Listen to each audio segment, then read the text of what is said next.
يقول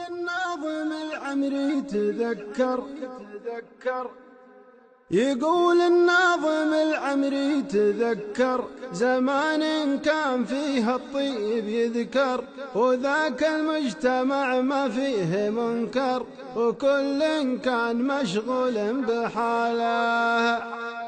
عسى الله يسقي أيام البساطة زمان ما تلوث بالوساطة، وكان الجار بالجار ارتباطه، وكان الوصل ممدوده حباله، وكانوا في منافعهم سويا إذا نادوا بعضهم ما تعيا، ولا من قيل هيا قال هيا على درب المكارم والجماله.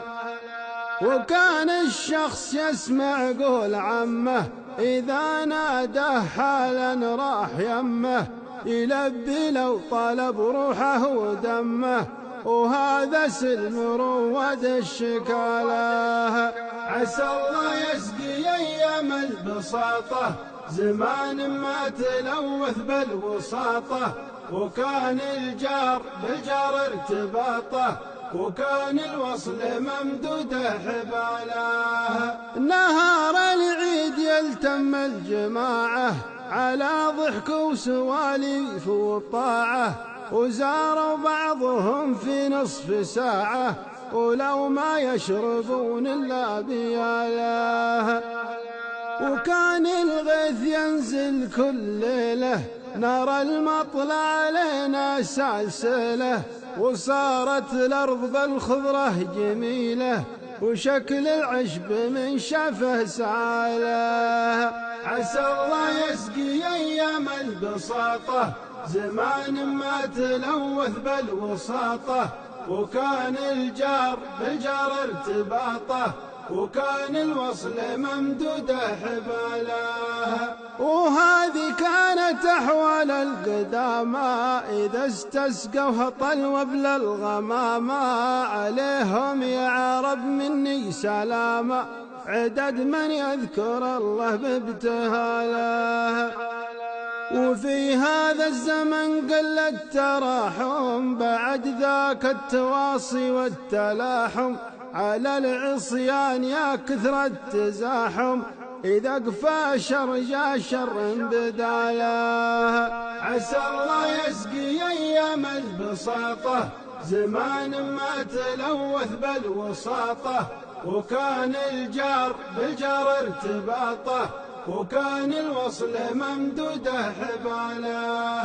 كثير الناس يهوون التقاطع بعد ما كان نجم الوصل ساطع، برز سيف الحسد مسلول قاطع، كثير من هجر عمه وخاله.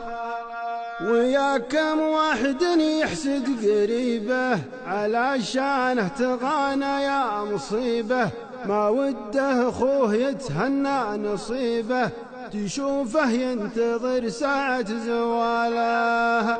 عسى الله يسقي أيام البساطة زمان ما تلوث بالوساطة، وكان الجار بالجار ارتباطه، وكان الوصل ممدوده حباله. وحنا في زمان وضعه قشر تغلب في طباعه داعي الشر، قليل ما تجد لك كلمة بشر فقدها الرجل حتى في عياله.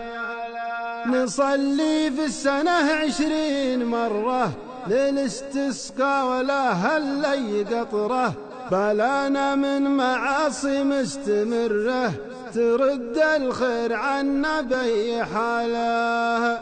عسى الله يسقي أيام البساطة زمان ما تلوث بالوساطة، وكان الجار بالجار ارتباطه، وكان الوصل ممدوده حباله.